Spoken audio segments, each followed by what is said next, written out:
안녕하십니까. 기후변화 어디까지 왔을까라는 주제로 오늘 강연을 맡게 된 하남중앙초등학교 교사 김가람입니다. 만나서 반갑습니다. 네, 먼저 제가 강연에 앞서 몇몇 사진을 보여드릴 예정인데요. 이 사진을 보시면 어떤 생각이 드시나요? 여러 마리의 개들이 물 위에서 썰매를 끌고 있는 모습인데요. 사실 이곳은 원래는 하얀 눈과 얼음으로 덮여 있는 그린란드입니다. 그런데 눈과 얼음이 다 녹으면서 이런 모습이 연출되었다고 합니다. 이 사진을 찍은 덴마크의 과학자인 스테펜 올센은 이렇게 하나의 사진이 이미지가 과학적인 지식보다 더 큰 의미를 지니는 경우도 있다고 말을 했습니다. 네, 두 번째로 보시는 사진은 미국의 데스밸리라는 곳에서 있었던 일인데요. 2021년 작년의 일입니다. 이름처럼 이곳은 전 세계에서 가장 건조하고 또 더운 곳으로 유명한 곳인데요. 작년에 섭씨 54.4도라는 사상 최고 기온을 기록하면서 또 그 건조함에 마른 벼락까지 더해지면서 동시다발적으로 산불이 일어나서 큰 피해를 겪었던 곳입니다. 네, 지금 보시는 사진도 데스밸리의 모습인데요. 이것은 작년이 아니라 올해 찍어진 위성 사진입니다. 왼쪽의 사진은 커다란 폭우가 내리기 전인 7월 11일에 촬영한 것이고, 오른쪽 사진은 폭우가 내린 다음 날인 8월 7일에 촬영된 사진입니다.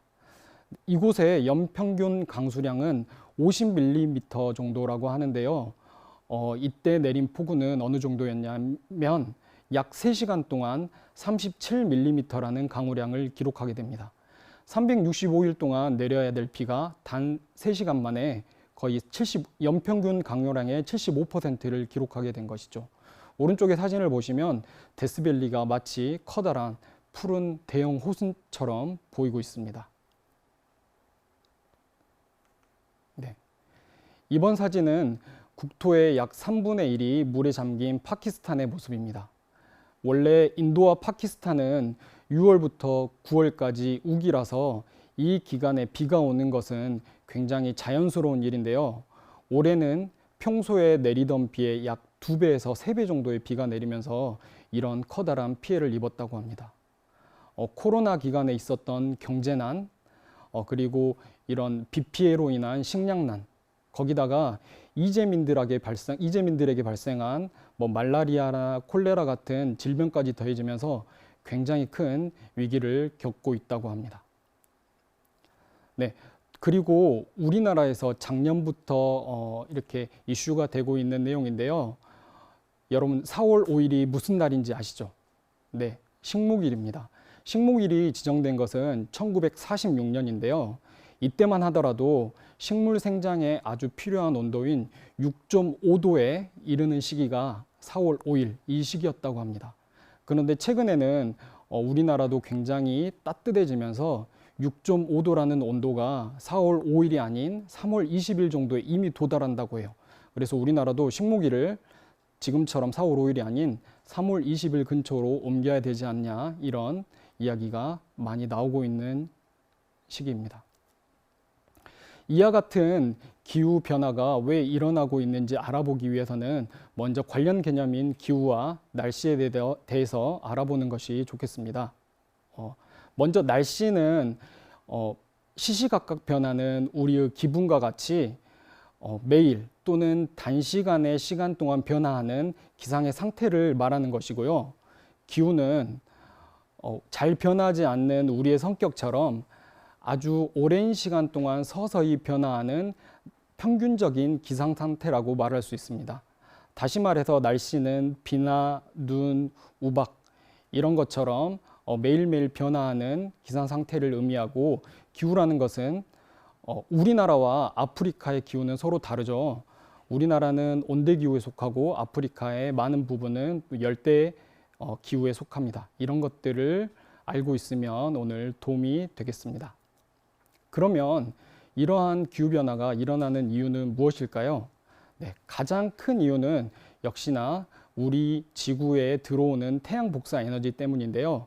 여기 그림에 보시면 남이 23도를 우리가 남회기선이라고 부르고 북위 23.5도를 북회기선이라고 부릅니다. 대부분의 태양 복사 에너지는 이 부분에 집중되어서 들어오는데요. 만약에 태양 복사 에너지의 방출이 없다면 적도 근처의 이 지역은 너무나 온도가 상승해서 생명체가 살 수 없을 것입니다. 또 반대로 남극과 북극의 극지방은 추가적인 에너지의 유입이 없다면 태양 복사 에너지의 유입이 굉장히 적기 때문에 계속해서 온도가 떨어져서 생명체가 살 수 없는 곳이 될 것입니다. 그렇지만 지구 대부분의 지역에 우리는 생명체가 잘 살고 있다는 것을 알고 있습니다. 왜 이렇게 되는 것일까요? 네, 그 이유는 바로 지구 기후 체계가 열의 과잉과 부족의 어느 정도의 균형을 이루도록 하고 있기 때문인데요. 그것은 어떻게 하냐면 우리 지구상에 존재하는 공기나 수증기 그리고 대양의 물을 이용해서 에너지를 전달하고 있는 것입니다. 이들 기후 체계를 이루는 요소에 큰 변화가 없다면 이들은 굉장히 안정한 상태를 유지해서 큰 기후의 변화 없이 계속해서 유지를 하게 되는데요. 만약에 기후 체계를 이루는 어떤 요소 중에 한 가지에 큰 변화가 생긴다면 이 안정한 상태를 계속해서 유지할 수 없게 되고 그에 따라 기후의 변화가 발생하게 됩니다. 이와 같은 기후 변화에 대해서 알기 위해서 노력하고 또 대응하려고 노력하는 두 가지 단체가 있어서 소개시켜 드리려고 합니다. 첫 번째는 IPCC라고 하는데요. 우리말로 하면 기후변화에 관한 정부 간 협의체를 의미합니다. 이 기관에서는 어떤 일을 하냐면요. 기후변화에 관련된 과학자들 약 3,000명이 모여서 최근에 연구된 과학 근거들을, 논문들을 모으고 연구해서 새로운 결과를 만들어내는 곳입니다. 그런데 여기에서 과학자들이 직접 연구를 하는 것은 아니고요. 그런 결과를 수집해서 또 다른 결과를 만들어내는 곳이에요. 그래서 그 결과는 각 나라의 정책을 결정하는 정책 결정자들한테 제공되어서 새롭게 사용될 수 있도록 하고 있다고 합니다. 아래 보시면 1990년부터 계속해서 쭉 이어져 오고 있는데요. 1차 보고서가 발간된 것이 1990년이고 5년에서 8년을 주기로 계속해서 보고서가 이렇게 발간되고 있습니다. 네, 두 번째 말씀드릴 단체는 UNFCCC라고 되어 있는 UN 기후변화협약입니다. 이 기관은 정책 결정자들이죠. 그러니까 정치가들이나 외교관들이 모여서 얼마나 온실가스를 줄여야 할 것인가에 대한 협약을 맺는 곳인데요. 1992년 유엔 환경개발회의에서 채택되어 발표되었고 우리나라는 1993년 12월에 가입해서 현재까지 활동을 하고 있습니다. IPCC와 UNFCCC의 관계를 서로 살펴보면 좋은데요. 1995년에 제2차 IPCC 보고서가 발간되었고 그 보고서를 바탕으로 1997년에 제3차 당사국 총회에서 교토 의정서라는 것을 합의합니다. 이 의정서에는 어떤 내용이 담겨져 있냐면 2008년부터 2012년 사이에 선진국들이 배출하고 있는 온실가스의 양을 5% 이상 감축하자 이런 내용을 담고 있습니다. 그리고 2015년에는 또 당사국 총회에서 파리 기후변화 협약이라는 것이 맺어지게 되는데요. 이 협약도 마찬가지로 5차 IPCC 보고서의 내용에 기반하고 있습니다. 당시 5차 기후보고서의 보고서의 내용은 기후 위기를 우리가 막기 위해서는 기후 온난화를 2도씨 이내로 좀 우리가 통제를 해야 된다고 했는데 파리 기후변화 협약에 그러한 내용을 그대로 담고 있습니다.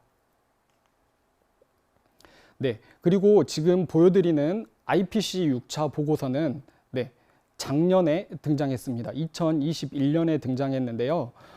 그동안 보고서는 꾸준히 이러한 문제에 대답하고 있었습니다. 바로 어떤 문제냐면 인간이 기후변화에 어떻게 영향을 미치고 있을까 하는 것인데요. 처음에 나왔던 1차 보고서에서는 인간이 기후변화에 미치는 영향이 명확치 않다라고 했었는데요. 점점 새로운 보고서가 나올 때마다 그 확률이 증가해서 이번 6차 보고서에서는 기후변화에 대한 인간의 영향이 명백하다라는 결론을 도출했습니다. 그래서 오늘 제가 말씀드릴 것은 작년부터 계속 지금 발간되어 온 6차 보고서의 내용 중에서 우리가 좀 알면 좋을 만한 그런 핵심적인 내용들을 가지고 왔습니다. 이 보고서의 내용은 사실 영어로 되어 있는데 우리나라 기상청 홈페이지에 가면 한글로 번역된 내용을 볼 수 있기 때문에 직접 들어가셔서 볼 수도 있습니다. 네, 첫 번째 볼 수 있는 내용인데요. 인간 영향에 의해 빠른 속도로 온난화되고 있다는 것입니다. 좌측에 나와 있는 그래프는 지구 표면 온도의 변화에 대한 추정치와 관측치가 나와 있습니다. 가로축은 연도를 보여주고 있고요. 세로축은 온도의 변화량입니다. 서기 1년부터 1850년까지의 기온에 대한 추정치를 보시면 진폭이 있긴 하지만 꾸준하게 안정적으로 유지되어 오고 있는 것을 보실 수 있고요. 1850년부터 2020년까지는 굉장히 큰 폭으로 상승해 있다는 것을 알 수 있습니다. 네, 또 한 가지 2020년에 보시면 온도 변화량이 거의 1.1도 정도 상승했다는 걸 보실 수 있죠. 이게 바로 관측치이고요. 오른쪽에서 보시는 그래프는 아래쪽에 파란색과 위쪽에 주황색으로 표시된 부분이 서로 구분되어 있는데요. 아래쪽 파란색 부분은 자연적 요인만 반영했을 때, 뭐 태양이나 화산이 나와 있죠. 이런 부분만 반영했을 때의 지표면 온도의 모의 결과이고요. 주황색 부분은 인간의 영향을 거기에 더했을 때 어떻게 될 것이냐라는 모의 결과를 보여주고 있습니다. 파란색 부분은 변동이 거의 없죠. 그런데 인간의 영향이 포함된 주황색 부분을 보시면 굉장히 큰 폭으로 상승했다는 걸 보실 수 있습니다. 결국에 이것이 의미하는 것은 이러한 온난화는 결국 인간에 의한 것이다. 이런 결론을 내주고 있는 그래프라고 보시면 되겠습니다. 네, 이것은 방금 전에 보신 1.1도가 좀 더 세부적으로 어떤 원인에 의해 상승했냐를 보여주고 있는데요. 가운데 아래쪽에 보시면 인간 요인에 의한 부분은 초록색으로 묶어놨고 또 자연 요인에 의한 부분은 주황색으로 묶어놨습니다. 보시면 인간이 발생한 온실가스에 의한 영향은 1.1도가 아니라 1.5도 정도 상승하는 데 영향을 미쳤다고 되어 있죠. 근데 그 바로 오른쪽에 보시면 파란색으로 아랫부분으로 향하는 그래프가 있습니다. 이것은 무엇이냐면요. 0.4도 정도의 온도를 오히려 또 감소시키는 요인도 인간이 만들었다는 얘기인데요. 오른쪽에 좀 더 세부적으로 제시된 그래프를 보시면 뭐 이산화황이라든지 질소산화물 이렇게 만들어진 에어로졸이 태양 복사 에너지가 지표면에 도달하는 것을 막는 효과가 있기 때문에 1.5도씨의 상승 효과와 0.4도씨의 하강 효과 두 개를 더하면 1.1도씨 정도 상승하는 결과를 가지고 왔다고 되어 있습니다. 또 오른쪽에 보시면 화산이나 태양 또 다른 지구의 내부적인 원인에 대해서 나타내고 있는데 이 부분 잠시 설명드리자면 태양의 흑점 변화에 의해서 지구에 도달하는 태양 복사 에너지의 변화가 있습니다. 그런데 상승할 때도 있지만 하강할 때도 있어서 이것은 결국에 상쇄되기 때문에 온도 변화에 영향을 미치지 않는다는 것이고 또 오른쪽에 있는 것은 라니냐와 엘니뇨의 영향에 대해서 말을 하고 있는 것인데요. 라니냐 때는 지구 온도가 평균적으로 0.2도 정도 하강하고 엘니뇨 때는 0.2도 정도 상승하는데 결국에 이것도 상쇄되는 효과이기 때문에 지구 온난화에는 영향을 미치지 않는다. 결국에는 인간 요인에 의한 온난화의 원인이 이렇게 구성되어 있다는 것을 보여주는 자료라고 하겠습니다. 다음은 온난화 심화에 따른 극한현상의 빈도와 강도에 대해서 알아보도록 하겠습니다. 1850년부터 1900년대까지 약 10년에 한 번 정도 발생할 만한 폭염이 현재 1도씨 상승한 경우에는 2.4배로 굉장히 증가한 것을 볼 수 있고요. 그 강도 또한 이렇게 증가하는 것을 볼 수 있습니다. 우리가 파리 기후협약에서 약속했던 것처럼 2도씨의 증가로만 막을 수 있다 하더라도 그 빈도와 강도는 굉장히 증가하는 것을 알 수 있습니다. 또 오른쪽 그래프를 보시면 약 50년에 한 번 발생할 만한 그런 폭염의 빈도와 강도를 예측하고 있는데요. 역시 기후온난화가 심각해질수록 그 빈도와 강도 또한 이렇게 증가한다는 것을 알 수 있습니다. 다음은 호우와 가뭄의 얘기인데요. 호우와 가뭄도 마찬가지로 기후온난화가 심화됨에 따라서 빈도와 강도 모두 크게 증가함을 아래쪽에 그래프 또 위에 그래프로 확인할 수 있습니다.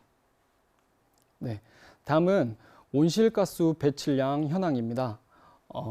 이렇게 그래프가 점차적으로 증가하는 것을 보실 수 있는데요. 가장 아래쪽에 파란색 부분이 화석연료 및 산업에서 발생하는 이산화탄소를 의미하고요. 그 위에 주황색 부분은 토지 이용이나 산림에서 발생하는 이산화탄소, 그리고 그 위에는 메탄가스, 아산화질소, 우리가 불화가스라고도 부르는 프레온가스, 이렇게 구성되어 있습니다. 여기서 보시면 64%의 이산화탄소와 11%의 이산화탄소가 더해지는데요. 우리가 온실가스의 대표로 이산화탄소를 얘기하는 이유를 알 수 있습니다. 전체 온실가스의 약 75%를 차지하고 있기 때문입니다.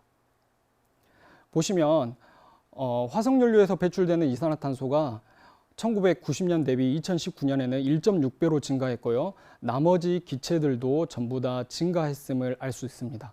그런데 우리가 이 사이에 있었던 두 가지 UNFCCC의 그 합의에 대해서 아까 이야기했었죠. 교토의정서도 있었고 또 파리 기후변화 협약, 두 가지 협약에서 전부 다 우리가 온실가스를 배출량을 줄이도록 약속을 했었는데 실제로 그 기간 동안에 총량은 이렇게 증가한 안타까운 현황을 볼 수 있습니다. 네, 지금까지 이번 IPCC 6차 보고서에서 발간된 그런 내용에 대해서 좀 알아봤는데요. 그런 약속들을 우리가 잘 지키기 위해서는 우리나라가 굉장히 또 노력해야 되는 상황일 거라고 생각이 드는데요. 우리나라는 이 상황에 대해서 어떻게 준비하고 있고 또 어디까지 와 있는지 한번 몇 가지 개념을 살펴보면서 알아보도록 하겠습니다. 먼저 생태 용량이라는 개념이 나오는데요. 이것은 자연이 스스로 자연 자원을 생산하거나 또는 훼손된 자연을 재생할 수 있는 능력을 의미합니다.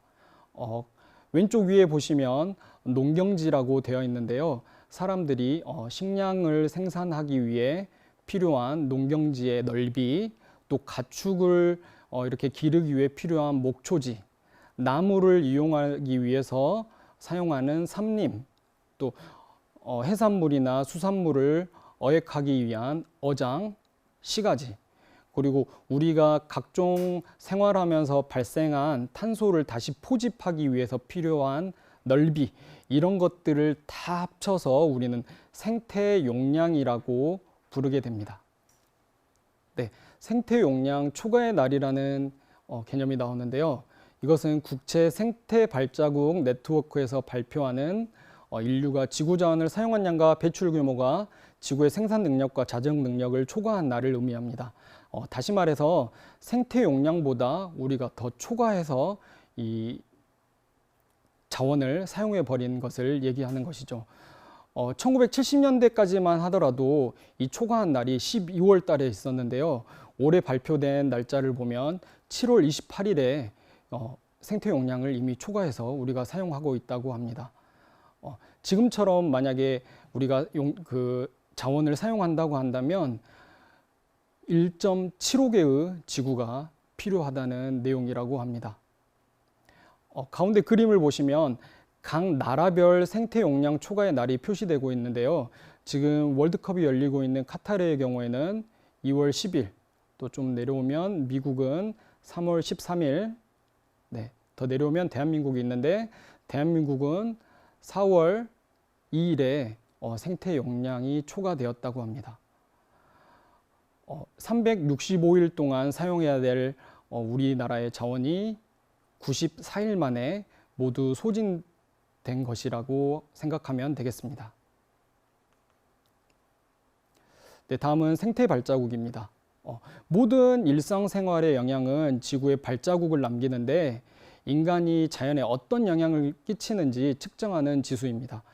우리가 살아가면서 사용하는 것들이 있죠. 옷과 음식 그리고 집 이런 것들을 우리가 제공받기 위해서 사용하는 자원 또 폐기에 들어가는 비용 이런 것들을 전부 다 토지로 환산한 지수인데요.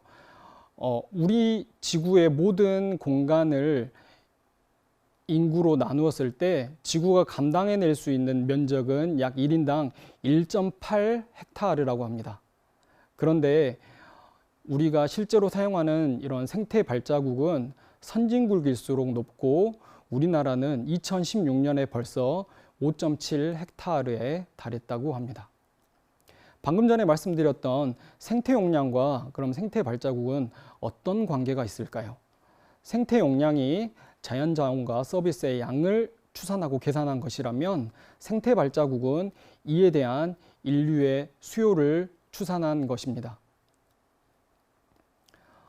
생태 용량보다 생태 발자국이 더 크게 된다면 그 나라는 자연자원이 부족한 상태이겠죠. 이런 나라들은 어떤 선택을 하게 되냐면요. 다른 나라로부터 그에 필요한 자원들을 수입해 오거나 또는 탄소 배출량을 늘리거나 또는 자원을 남용하게 되면서 그런 것들을 우리가 극복하게 된다고 합니다. 네, 지금 보시는 그래프는 생태 용량과 생태 발자국의 관계를 볼 수 있는 그래프입니다. 초록색으로 표시된 부분은 생태 용량을 나타내고요. 붉은색으로 표시된 부분은 생태 발자국을 의미합니다. 1961년에 비하면 2012년에 생태 용량은 소폭 증가한 것을 보실 수 있는데 이러한 이유는 우리가 농업 생산성이 향상되었기 때문입니다. 그에 반해서 생태 발자국은 1961년에 비해서 굉장히 급격한 기울기로 그래프가 상승한 것을 보실 수 있는데요. 이와 같은 원인은 바로 우리가 급격하게 인구가 증가했기 때문입니다. 빨간색으로 칠해진 부분은 전부 다 생태 용량에 비해서 생태 발자국이 부족한 부분인데요. 이런 부분은 아까 말씀드렸던 것처럼 생태적 결핍이라고 부르고 또 미래 세대가 써야 될 것을 지금 우리가 땡겨서 쓰는 그런 형태로 충당하고 있기 때문에 환경적인 적자 상태에 우리가 지금 현재 처해 있다 이렇게 볼 수 있겠습니다. 그렇다면 한국의 생태 용량과 생태 발자국은 어떨까요? 네. 왼쪽의 그래프는 한국의 우리나라의 생태 용량이 어떻게 변해왔나를 나타내고 있고요. 오른쪽의 그래프는 1인당 생태 용량의 변화를 나타내고 있습니다. 생태 용량의 총량은 오랜 시간이 지났지만 큰 변화가 없죠. 그런데 1인당 생태 용량은 1961년에 1.3 글로벌 헥타르에서 2012년에 0.7 글로벌 헥타르로 감소했습니다. 같은 시간 동안 우리 한국 사람들의 생태 발자국은 0.8에서 5.7로 증가했습니다.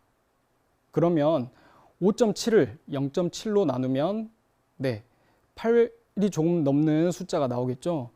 1인당 생태 용량, 우리 그 생태 용량의 8배가 넘는 생태 발자국을 우리가 남기고 있다고 알 수 있습니다. 그리고 생태 용량에서 가장 큰 부분을 차지하는 탄소 발자국에 대해서도 우리가 생각을 볼 필요가 있는데요.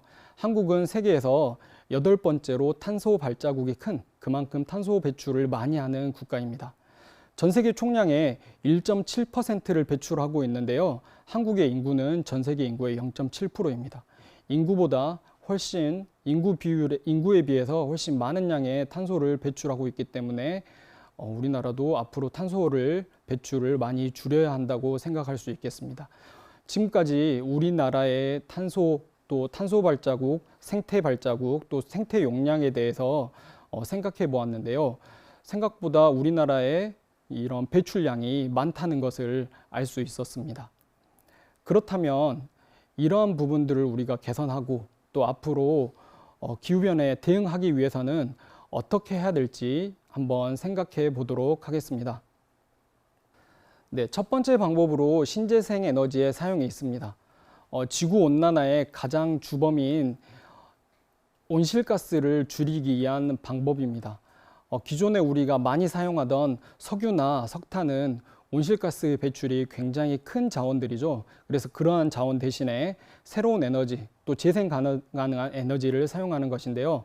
여기 보시는 것처럼 태양광, 또 풍력, 옥수수를 이용한 바이오 에너지, 그리고 지열, 이런 것들을 사용하면 지구의 온난화를 막는 데 도움이 되겠습니다.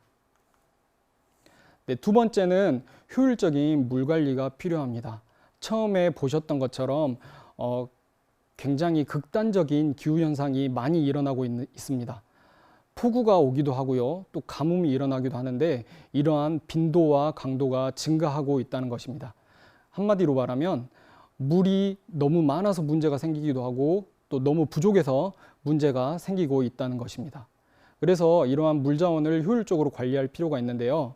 많은 비가 온다면 그 비를 댐이나 저수지에 보관했다가 물이 부족한 상황에 잘 사용할 수 있으면 좋겠죠. 또 이렇게 물 관리를 효율적으로 잘 하기 위해서는 평소에 꾸준한 수질 관리를 하는 것도 중요하다고 말씀드릴 수 있겠습니다. 네, 그런데 무엇보다 중요하고 우리가 지금 당장 해야 할 것은 우리의 생활 방식을 되돌아보고 지구를 위해 어떻게 행동할 것인가를 고민하는 것입니다.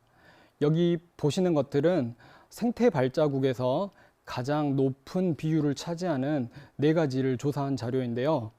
음식, 개인 교통수단 이용, 그리고 전기, 가스 등 자원의 사용, 또 교통 서비스, 이런 것들이 제시되어 있습니다. 실제로 음식 같은 경우 우리가 먹는 양의 30% 정도는 바로 버려진다고 하거든요.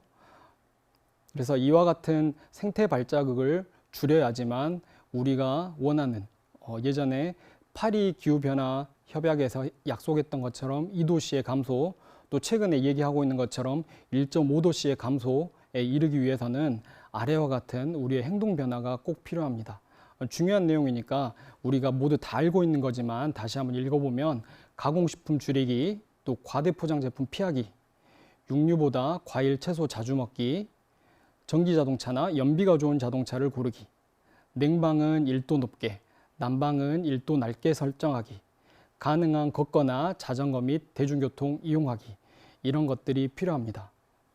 우리의 작은 노력으로 더 살기 좋은 지구, 또 우리가 앞으로 기후위기에서 좀 더 오랫동안 대응하고 살아남을 수 있는 방법을 찾을 수 있을 거라고 생각합니다. 지금까지 강연을 들어주셔서 감사합니다.